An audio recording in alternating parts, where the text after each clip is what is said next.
Hi, everyone. Two-headed coins are not usually judged to be a good thing.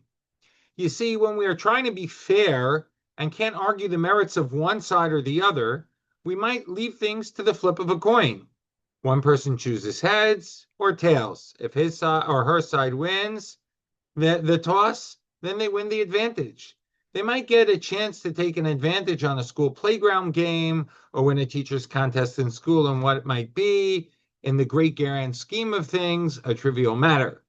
However, a fair coin toss also might mean an advantage in the Super Bowl and can mean something major either to the teams playing or the hundreds of thousands who bet hundreds and thousands on the result of that very coin toss.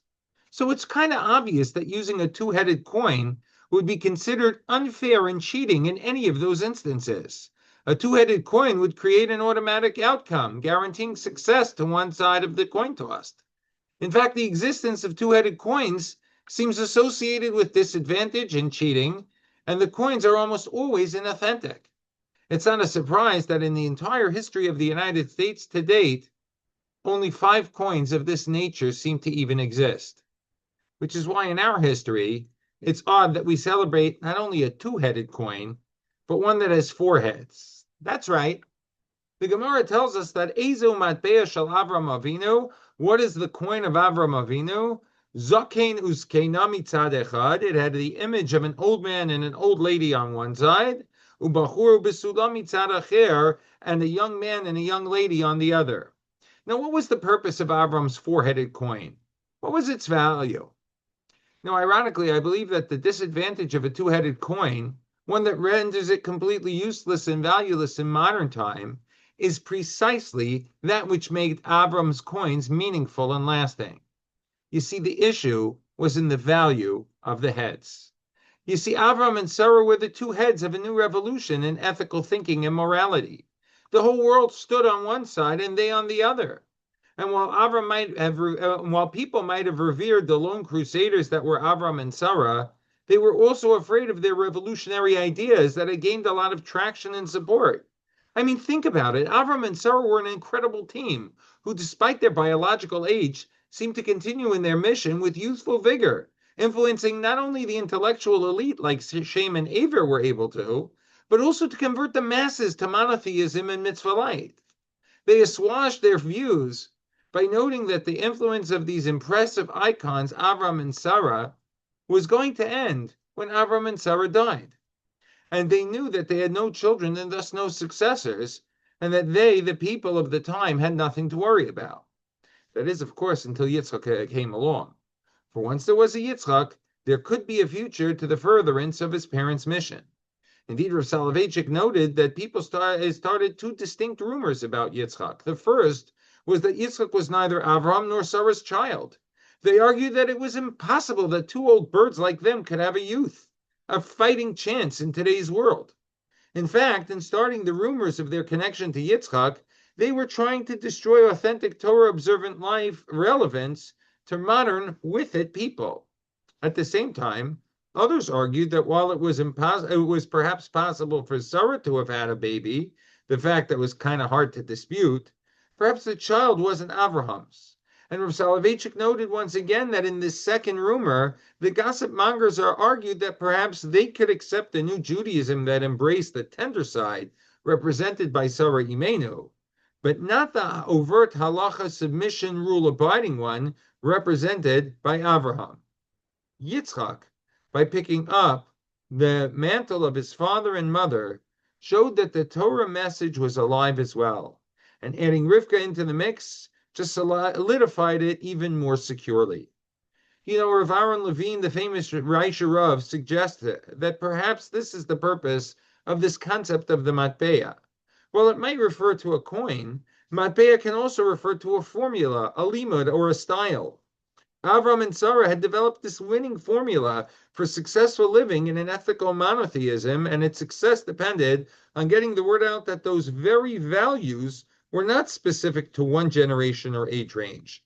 Rather, they wanted to make it clear that the timeless Torah was practical to every stage of life.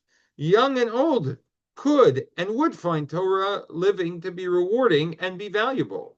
The youthful Yitzchak and Rivka would be the other side of the same coin, reflecting the idea that the winning formula was timeless and priceless. Meshulam Ornstein, the famous Yeshuas Yaakov of Lvov, noted that the same mirroring ability of youth picking up where the previous generation leaves off is an inspiration for you and me as well. Just as when we think that we have gotten too old and too weak to handle the pressures of Gullus, we renew our vigor with a youthful energy to handle the timeless formula, to set the next challenge. And you and I, we, our religion, and all that we hold sacred and valuable will indeed endure. And the base of the teaching of that lesson, it was in the tent. It was in the home. It was there that Abraham and Sarah built their empire, starting with them and then building outward. And it was there that Yitzchak brought Rivka to start the next chapter of Jewish destiny. Chazal tell us that there were three special signs that marked Sarah's tent. The Shabbos candles stayed lit all week, symbolizing enduring peace and warmth. Bracha mitzuya be'isa, the bread, the dough was filled with divine blessing and abundance. And the Anan, the cloud of holiness, rested over the tent, representing the Shekhinah, Hashem's presence. The miracles of the tent, put on hold when Sarah Imenu died, came back to life when Rivka entered and picked up the mantle. That's the continuity of the youth, the young, mirroring the old. Those same three miracles reappear later in the Mishkan. The Ner Maravi, the western candle that always burned, the Lechem Apanim, the showbreads that stayed fresh, and the cloud of the Shekhinah above. They were there in the Mishkan, just as in Sarah Imenu's tent. The late great Rabbi Moshe Hauer Zatzal noted that the Jewish home and the Mishkan are mirrors of each other. Every Jewish home can be a miniature sanctuary filled with light, blessing, and divine presence. And just as that Mishkan united all of Klal Yisrael, our individual homes, built with warmth and shalom bayis, together create the greater tent of the Jewish people, a community infused with Hashem's presence. It's a model of morality that extends beyond the immediate home, offering not only those who are in it, but even those who look to build upon it, so much more. And so there we have it. Avraham's matbeah, his coin, was never meant to circulate in a marketplace. It was meant to circulate through time. Each generation, each Jewish home must mint the same coin anew. Old and young, father and son, mother and daughter, side by side, carrying the same image, the same tzura shel Yisrael, the same image of a Jewish world.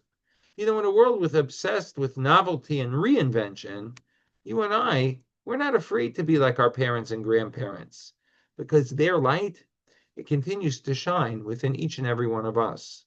The coin of Avraham is the coin of eternity.